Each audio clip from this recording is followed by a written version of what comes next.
Hi hello ಎಲ್ಲರಿಗೂ ನಮಸ್ಕಾರ. ನಾನು ನಿಮ್ಮ ವಿಜಯ್ ಮಾತಾಡ್ತಾ ಇದ್ದೀನಿ. ಮತ್ತೊಮ್ಮೆ ನಿಮ್ಮೆಲ್ಲರಿಗೂ welcome back to the cooking channel.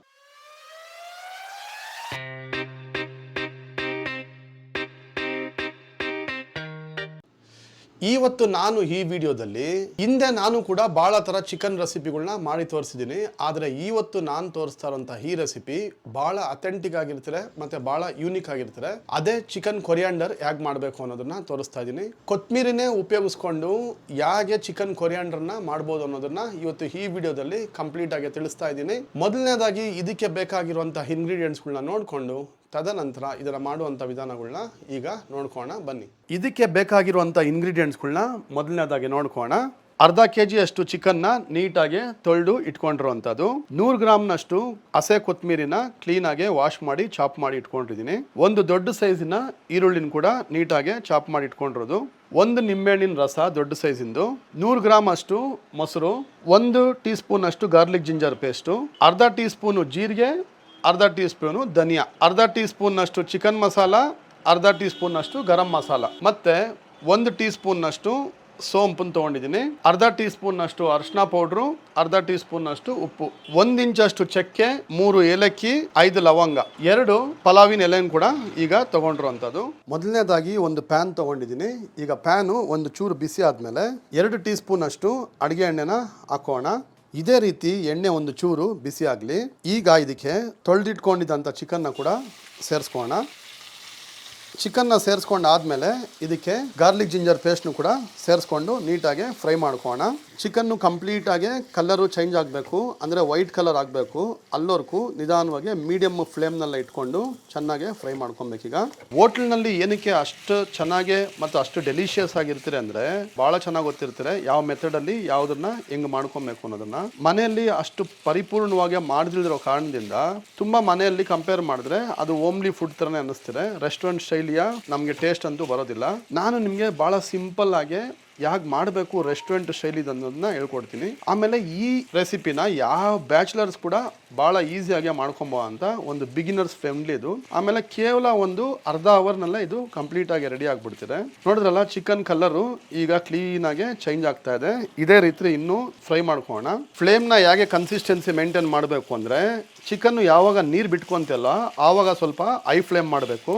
ಸುಮಾರು ಮೀಡಿಯಂ ಫ್ಲೇಮು ಮತ್ತು ಹೈ ಫ್ಲೇಮು ಎರಡೂ ರೀತಿಯಲ್ಲಿ ಮಾಡ್ಕೊಂಡಾಗ ಸರಿಸುಮಾರು ಒಂದು 7 ನಿಮಿಷ ಇಡಿಸ್ತೀರ. ಇದನ್ನು ನೀಟಾಗಿ ಗೋಲ್ಡನ್ ಬ್ರೌನ್ ಆಗೋವರೆಗೂ ಸ್ವಲ್ಪ ಪೇಷನ್ಸ್ ಇಟ್ಕೊಂಡು ಮಾಡ್ಕೊಬೇಕಿದು ಫ್ರೈ.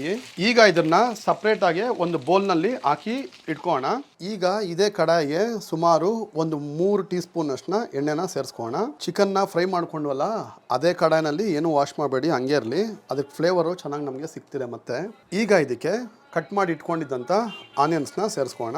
ಈರುಳ್ಳಿ ನೀಟಾಗಿ ಬ್ರೌನ್ ಆಗಬೇಕು, ಡಾರ್ಕ್ ಬ್ರೌನ್ ಆಗಬಾರ್ದು, ಜಸ್ಟ್ ಬ್ರೌನ್ ಆಗಬೇಕು. ಅಲ್ಲವರೆಗೂ ಇದನ್ನ ಇದೇ ರೀತಿ ಮೀಡಿಯಂ ಫ್ಲೇಮ್ನಲ್ಲಿ ಇಟ್ಕೊಂಡು ಫ್ರೈ ಮಾಡ್ಕೋಣ. ಈರುಳ್ಳಿ ಫ್ರೈ ಆಗ್ತಾ ಇರೋ ಹಂತದಲ್ಲೇ ಇದಕ್ಕೆ ಈಗ ಅರಿಶಿನ ಪೌಡರ್ನ ಸೇರಿಸ್ಕೋಣ. ಅರಿಶಿನ ಪೌಡರ್ನ ಸೇರಿಸ್ಕೊಂಡಾದ್ಮೇಲೆ ನೀಟಾಗಿ ಒಂದ್ಸರಿ ಮಿಕ್ಸ್ ಮಾಡ್ಕೊಂಬಿಡಿ. ಈರುಳ್ಳಿ ಎಲ್ಲ ಫ್ರೈ ಆಗಿದ್ದಾಯ್ತು. ಈಗ ಈ ಹಂತದಲ್ಲಿ 100 ಗ್ರಾಮ್ ಅಷ್ಟು ಮೊಸರನ್ನ ಕೂಡ ಇದಕ್ಕೆ ಸೇರಿಸ್ಕೊತಾ ಇರೋದು. ಮೊಸರನ್ನ ಸೇರಿಸ್ಕೊಂಡಾದ್ಮೇಲೆ ನೀಟಾಗಿ ತಿರ್ಗಿಸ್ಕೊಳ್ಳಿ. ಈ ಥರ ಇದರಲ್ಲಿರೋ ಅಂಥ ನೀರಿನ ಅಂಶ ಎಲ್ಲ ಕ್ಲೀನಾಗಿ ಹೋಗಬೇಕು. ಆಯಿಲು ಪೂರ್ತಿಯಾಗಿ ಸಪ್ರೇಟ್ ಆಗೋವರೆಗೂ ನೀಟಾಗಿ ಇದೇ ರೀತಿ ತಿರ್ಗಿಸ್ಕೊತಾ ಇರಬೇಕು. ಎಣ್ಣೆ ನೀಟಾಗಿ ಪೂರ್ತಿಯಾಗಿ ಈ ಥರ ತೇಲಕ್ಕೆ ಶುರು ಆದಮೇಲೆ ಈಗ ಇದಕ್ಕೆ ಜೀರಿಗೆ ಮತ್ತು ಧನಿಯಾನ್ ಕೂಡ ಮಿಕ್ಸ್ ಮಾಡ್ಕೊಂಬೋಣ. ಸೋಂಪುನ್ ಕೂಡ ಹೀಗೆ ಸೇರಿಸ್ಕೊಳ್ಬೇಕು. ಲವಂಗ, ಚಕ್ಕೆ ಮತ್ತು ಏಲಕ್ಕಿನ ಕೂಡ ಸೇರಿಸ್ಕೊಂಡಾದ್ಮೇಲೆ ನೀಟಾಗಿ ಒಂದ್ಸರಿ ಮಿಕ್ಸ್ ಕೊಟ್ಕೋಣ. ಒಂದು 2 ರಿಂದ 3 ನಿಮಿಷ ನೀಟಾಗಿ ಫ್ರೈ ಆಗಲಿ. ಫ್ರೈ ಆಗೋ ಹಂತದಲ್ಲೇ ಈಗ ಕೂಡ ಎಲೆನ ಕೂಡ ಹೀಗೆ ಸೇರಿಸ್ಕೊಂಬೋಣ. ಎಷ್ಟು ನಾವು ಮೀಡಿಯಮ್ ಫ್ಲೇಮ್ನೆಲ್ಲ ಇಟ್ಕೊಂಡು ನೀಟಾಗಿ ಈ ರೀತಿ ಫ್ರೈ ಮಾಡ್ತೀವಲ್ಲ, ಆವಾಗ ಸ್ಪೈಸಲ್ಲಿ ಇರೋ ಅಂಥ ಎಲ್ಲಾಗಿ ಅದರ ಅರೋಮಾ ಎಲ್ಲ ಚೆನ್ನಾಗಿ ರಿಲೀಸ್ ಆಗ್ತಿದೆ. ಆವಾಗ ಭಾಳ ರುಚಿಕರವಾಗಿರುವಂಥ ನಮಗೊಂದು ಔಟ್ಪುಟ್ ಬರ್ತಿದೆ. ಈಗ ಇದಕ್ಕೆ ಮೆಣಸಿನ್ಕಾಯಿ ಕೂಡ ಸೇರಿಸ್ಕೊತಾ ಇರೋದು. ಮೆಣಸಿನ್ಕಾಯಿನ ಸೇರಿಸ್ಕೊಂಡು ಆದಮೇಲೆ ನೀಟಾಗಿ ಒಂದ್ಸರಿ ಮಿಕ್ಸ್ ಮಾಡ್ಕೋಣ. ಒಂದು 2 ನಿಮಿಷ ಇದು ಖಾರ ಚೆನ್ನಾಗಿ ಮಿಕ್ಸ್ ಆಗೋದಕ್ಕೆ ಬಿಟ್ಕೋಣ. ಈಗ ಇದಕ್ಕೆ ಕಟ್ ಮಾಡಿ ಇಟ್ಕೊಂಡಿದ್ದಂಥ ಕೊತ್ತಂಬರಿನ ಕೂಡ ಸೇರಿಸ್ಕೋಣ.